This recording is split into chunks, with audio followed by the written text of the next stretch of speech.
Facebook, we're on Periscope, we're on YouTube, and later on it'll be on LinkedIn as well. As there's been some buggy situations of connecting that as well. So today I'm going to be live streaming to talk to you about what I believe is really the single biggest roadblock to nonprofits effectively operating and making as much of a difference as they really possibly can. Because what I found really at the heart of it, it's really a question of them not understanding that there's actually 9 different governance models out there that hold organizations together if they're fully understood, okay? So how many of you would really love to be able to learn more about the roadblocks to nonprofit growth and impact and what role strong governance plays in all of that? So heart this again as I ask you there to put that word out to your network as well. If you heart it through the social media algorithms, it helps enormously. So again, I want to just a little bit of a word there.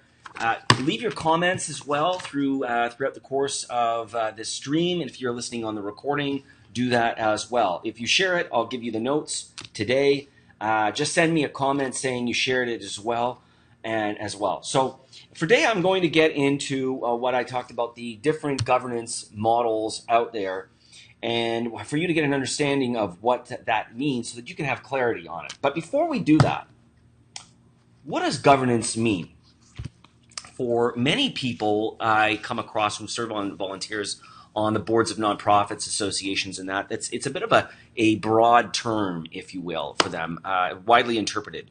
Well, nonprofit governance is essentially, it means how your organization is administered, all right? It lays out the key players in the nonprofit organization, such as who are the directors, the committees, the members, the executive director, staff and volunteers, and any existing advisory boards or friends or groups. It sets out the boundaries, most importantly, and the rules of how everybody's supposed to play nice in the sandbox together.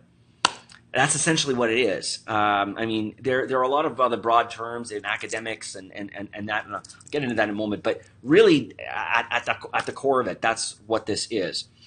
Too often, though, I think nonprofit boards find themselves either going about their meetings, I mean, I'll say it, a little loosey-goosey, if you will, not really determining what the rules are, and maybe if you've got a great culture that can get along fine, but inevitably I find that catches up to you. They've either just been going about their ways without thinking about the boundaries and expecting everybody simply has the same vision of them, or that the governance structures they've had over time haven't necessarily kept up with the times, the changes in the industry, changes in their organization, etc.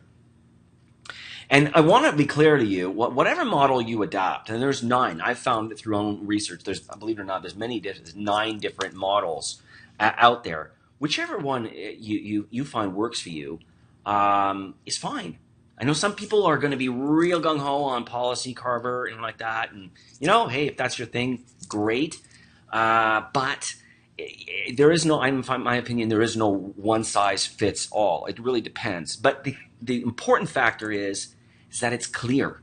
It needs to be clear to everybody in mind. So regardless of the model your organization is adopted, one thing is everybody, for it to succeed, the rules have to be clear, and everybody has to be aware of what those rules of engagement are. Somebody has to be responsible.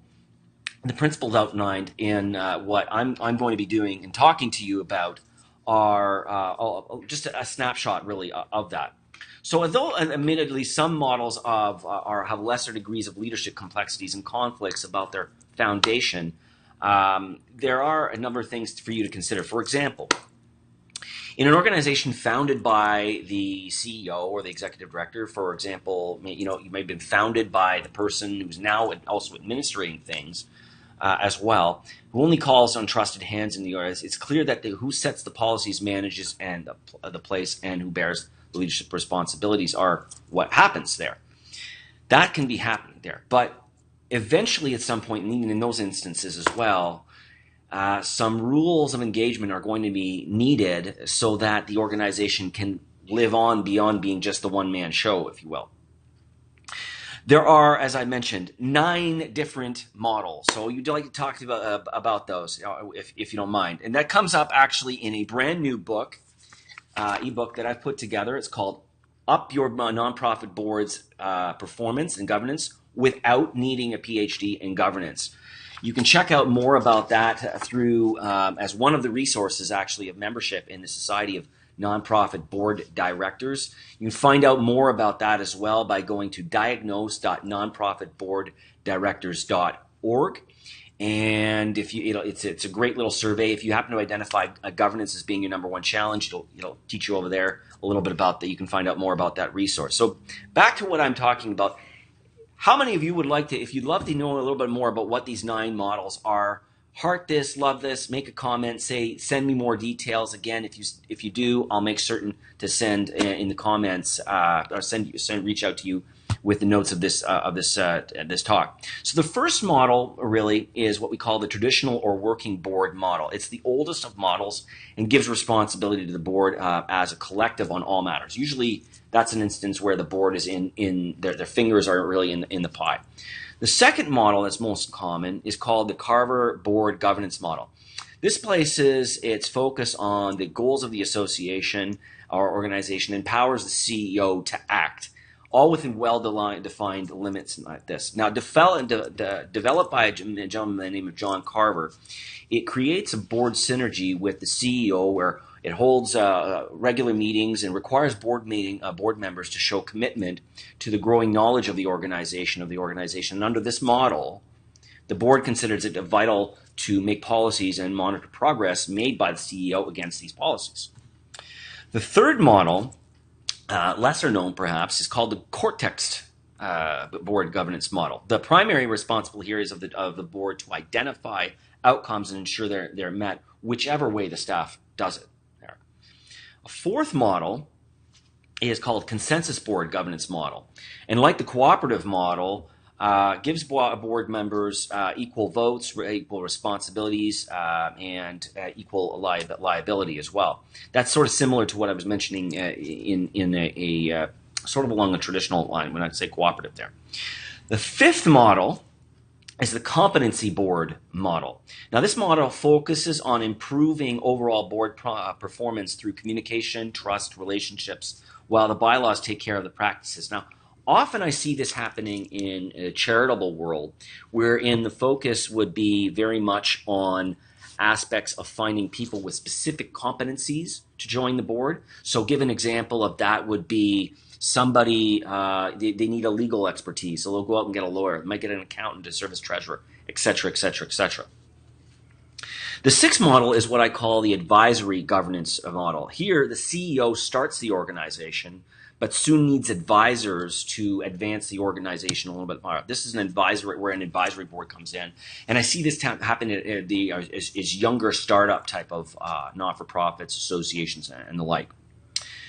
The seventh model is what we call the patron governance model. This is where patrons who have a personal wealth and influence on other boards are brought on to contribute funds, help raise funds. Again, they have little influence on the organization, internal processes, but nonetheless, they're regarded very highly for their contacts. Now, obviously, it makes sense in this instance where largely driven by charitable organizations. The eighth model is the cooperative governance model. I made reference to that earlier. There's really no hierarchy per se. No individual has power over another, but the CEO has equal status. I've seen this model happen as well, wherein the CEO or the executive director has a voting status on the board. Everyone is sort of liable together. You're really fine, if that's the way you want to go. Not the model personally. I think it can. That I would recommend, and maybe at a later date I can get into some of the issues on that, but it's out there. Again, the important thing is that it's clear. The ninth model is the management team model. And so instead of hiring staff to take care of fundraising, planning, financing, human resources, it forms committees to address all these kinds of things. So I've seen this work in some instances, not a lot of them really, very much, where it's largely volunteer-driven by committees, if you will. Now, I'm going to bet that to many of you, if you didn't know something about governance, you thought you really only was one or two models, right? Am I right now? Actually, there's 9 different ways of doing this. Heart me if you think you're right, that this is something new and that I'm teaching you something different here. So, do I have you okay to to tell you a little bit of some of the unique projects that I'm doing on and I'm working on? If you're okay with this, let me know, please, if you can. And that they're picking up steam. So because governance is so widely interpreted, and it's really hard for volunteers to know the rules on this, this is really where some of the work that I've come up with in developing, as I mentioned here, Up Your Board Nonprofit Board's governance. How many of you can agree with me that it can be really overwhelming to sometimes get just to know a little bit about the rules of engagement before you go into your next board meeting? And I mean, total respect out to executive directors out there. I've been one for myself as well. What would it mean to you as well if you had a more informed board as well? And this comes down to, frankly, the ultimate roadblock nonprofits are making an impact, how they're able to make an impact in society as much as they really could. The problem often is that the rules and models can be so complicated that it's hard for the average board volunteer to grasp them. And I really do believe that society, frankly, could be so much better if we could have stronger profits and nonprofits. And it comes down to the issue of leadership very much. Heart me again if you think that this is something of value. So how do you strengthen board leadership? Again, this is where I think it comes down to. Because governance is just such a widely interpreted subject, because there are differing views on this, you get the sense of, for some of them, that you need to have a PhD in governance. And my view on things is that we've got to democratize this. We've got to bring it down to the people and get them understanding exactly what some of the ways that we can make it easier for this. You don't need a PhD in governance, by the way. You don't have to make things more complicated. You don't need to have expensive consultants coming in and training your board over a weekend, only for that stuff to be forgotten at a later date. Which is, again, why I wrote Up Your Nonprofits Board, your nonprofit board's performance, without needing a PhD in governance. And it's ready today. So here's what you're going to get as well in this book. You'll learn how to evaluate your CEO's performance. You're a volunteer. You don't do this each and every single day. This is, again, a part of an initiative that's part of the upcoming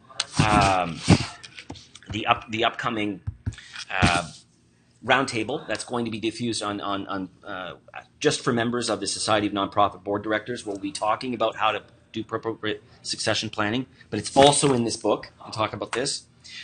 You'll learn how to determine if the board, the staff, the organization each have their roles. How do you determine what they all are? You'll learn how to glean out the most important information as well at your next board or committee meeting. You don't need, again, to be able to. You don't have to digest thousands of pages of information. You'll learn how to develop strong governance policies. You'll get to learn as well how to get the whole of the board onto the same page and have every board member clear on their mission as well. So it's as well, you get as a result of this, frankly, a thoroughly researched and yet very easy to navigate book where you can get everything you can imagine on governance. Now that's honestly the work that we put in and the investment and the research there.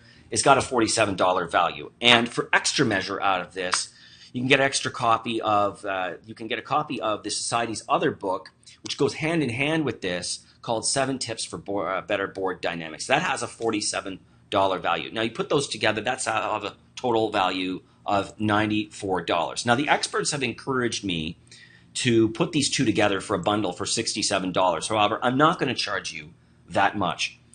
But let me ask you, if all of these resources did was put you on your path to clarity, would it be worth it? If all of these resources did was simply just get you unstuck, would it be worth it? If all of it did, it really is give you a step-by-step strategy to upping your board's performance, would it be worth it? If all it did, frankly, was just make it a little bit less drama at the board and at your next board meeting, would it be worth it? So I certainly hope so.